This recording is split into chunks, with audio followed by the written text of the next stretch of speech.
Kenapa deteksi dini risiko tinggi itu sangat penting? Karena kematian ibu hamil saat persalinan dan masa nifas masih banyak terjadi.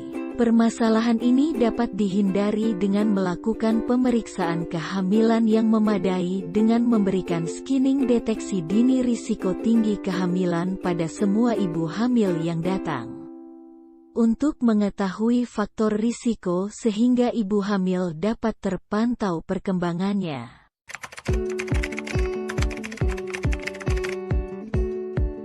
Kehamilan risiko tinggi merupakan kehamilan dengan adanya kondisi yang dapat menambah risiko terjadinya kelainan atau ancaman bahaya pada janin.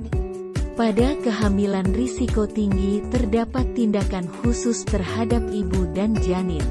Kesehatan atau bahkan kehidupan ibu dan janin menjadi terancam bahaya akibat adanya gangguan kehamilan.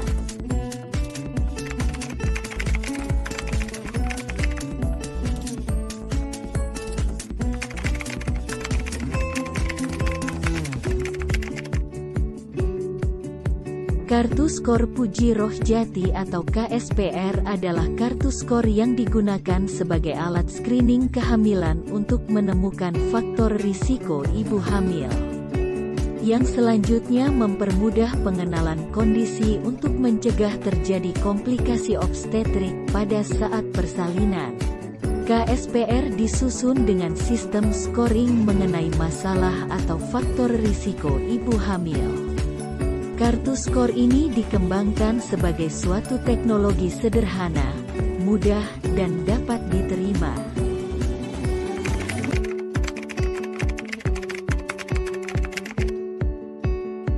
Fungsi KSPR adalah sebagai berikut.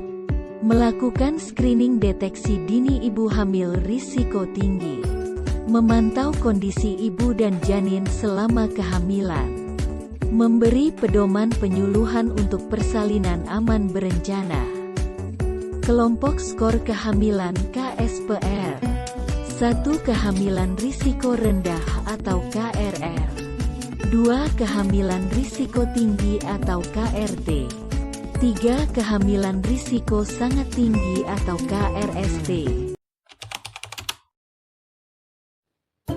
KSPR atau Kartu Skor Puji Rohjati. Cara pengisian Kartu Skor Puji Rohjati. Pada bagian atas berisikan identitas ibu hamil meliputi nama, umur ibu, alamat, kecamatan atau kabupaten, pendidikan terakhir, pekerjaan, hamil ke, tanggal haid terakhir, tanggal perkiraan persalinan, dan umur kehamilan yang dihitung berdasarkan tanggal haid terakhir. Kemudian di bawahnya ada tabel. Pada tabel ada 3 kelompok faktor risiko. Ada masalah atau faktor risiko, ada skor, dan ada tribulan atau trimester saat dilakukan screening. Pada kelompok faktor risiko pertama meliputi skor awal pada ibu hamil, yaitu 2. Jadi, setiap ibu hamil memiliki skor 2. Pada ibu Ika, kita isikan skor 2 pada kolom skor awal ibu hamil dan diletakkan pada trimester pertama. Kemudian pada tabel berikutnya terdapat 7 terlalu dengan skor masing-masing 4. Yang pertama, terlalu muda, yaitu hamil kurang dari atau sama dengan 16 tahun. Yang kedua, terlalu tua, yaitu hamil anak pertama, usia 35 tahun atau lebih. Terlalu lambat hamil, anak pertama, yaitu ibu yang usia perkawinannya sudah 4 tahun atau lebih, namun baru mau hamil atau baru mau dikaruniai anak. Yang ketiga, terlalu lama hamil lagi, yaitu ibu punya anak lagi dengan jarak dengan anak sebelumnya lebih dari sama dengan 10 tahun. Yang keempat, terlalu cepat hamil, yaitu jarak lahirannya kurang dari 2 tahun. Yang kelima, terlalu banyak anak, memiliki anak dengan jumlah 4 atau lebih. Yang keenam, terlalu tua, yaitu ibu hamil pada usia 35 tahun atau lebih. Yang ketujuh, terlalu pendek, yaitu dengan tinggi badan kurang dari atau sama dengan 145 cm. Di sini, Ibu Ika tidak memiliki faktor risiko 7 terlalu. Kemudian ada 3 pernah, yaitu pernah gagal kehamilan, pernah melahirkan dengan tarikan tang atau vakum, uri dirogoh, dan diberi infus atau transfusi.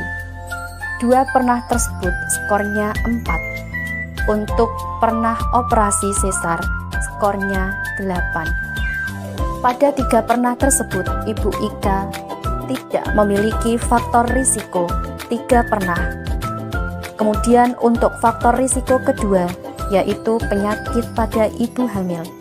Apakah ibu mempunyai penyakit kurang darah, malaria, TBC paru, payah jantung, kencing manis, dan penyakit menular seksual? Kemudian apakah ada bengkak pada muka atau tungkai dan tekanan darah tinggi? Kemudian apakah ibu memiliki riwayat hamil kembar 2 atau lebih? Kemudian yang ke-14, apakah ibu memiliki riwayat hamil dengan air ketuban yang berlebihan atau hidramnion? Yang ke-15, apakah ibu memiliki riwayat bayi mati dalam kandungan? Yang ke-16, kehamilan ibu lebih bulan, yaitu usia kehamilan lebih dari 42 minggu.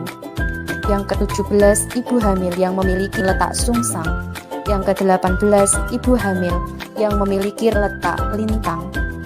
Dari poin 11 sampai 16 memiliki skor 4. Dari poin 17 sampai 18 memiliki skor 8. Dari poin 11 sampai 18, Ibu Ika tidak ditemukan faktor risiko tersebut. Kemudian kelompok faktor risiko ketiga, yaitu perdarahan dalam kehamilan ini dan preeklamsia berat atau kejang-kejang yang skornya masing-masing 8. Dari poin 19 dan 20, Ibu Ika tidak memiliki faktor risiko tersebut.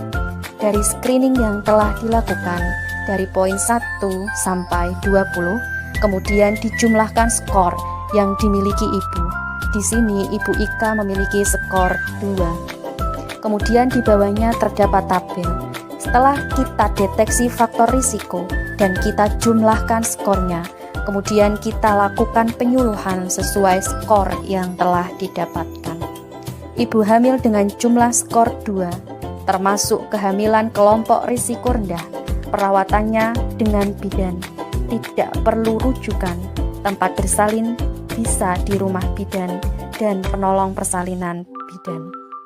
Ibu hamil dengan jumlah skor 6-10 termasuk kelompok kehamilan risiko tinggi.